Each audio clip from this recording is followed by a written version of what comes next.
Les affaires d'homicide, de viol et d'inceste, autant de sujets qui vont alimenter les audiences criminelles ordinaires qui se sont ouvertes ce jour au palais de justice.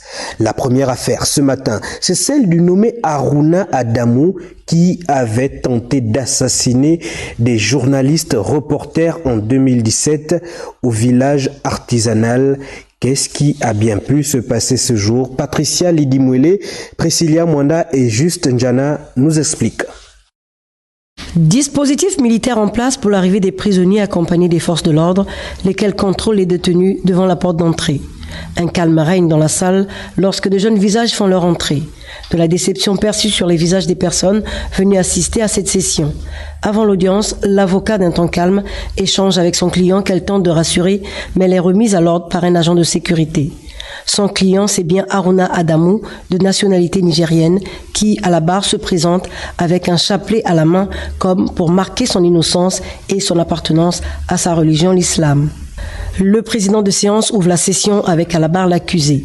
7 ans auparavant, il a tenté d'assassiner un couple de journalistes reporters danois. Le droit est ici lu selon l'article 223 du Code pénal gabonais, je cite, « L'homicide commis volontairement est un meurtre », fin de citation. Puis la prise de parole du procureur général qui requiert des magistrats professionnels et des jurés la stricte application de la peine prévue par le Code pénal.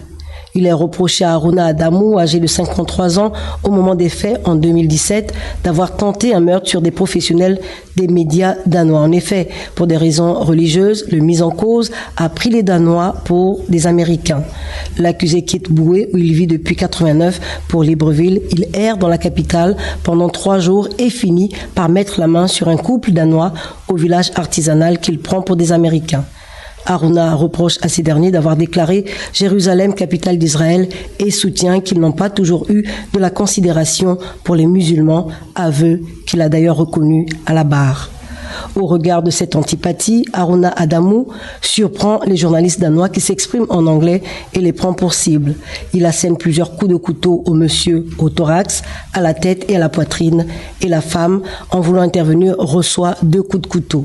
N'eût été l'intervention des commerçants du village artisanal, le pire serait arrivé. Les victimes s'en sortent avec de nombreux dommages physiques et émotionnels.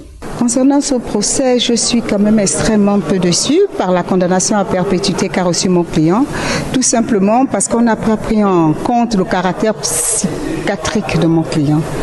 Parce que mon client, vous savez, lorsqu'il était à la barre et même durant l'instruction du dossier, il sortait fortement qu'il avait des troubles mentaux. Ça veut dire qu'il était conscient de ce qu'il avait fait. Il avait ce qu'on appelle une folie passagère. Mon client a eu une folie passagère. C'est quelqu'un qui vivait seul.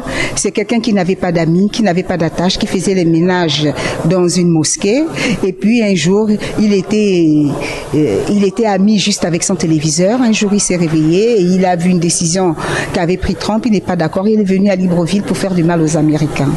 Voilà qui est dit, le coupable n'a aucune circonstance atténuante et écope de la prison à perpétuité. Ce dernier dit faire recours en cassation. Voilà, la loi est dure, mais c'est la loi. Le ministre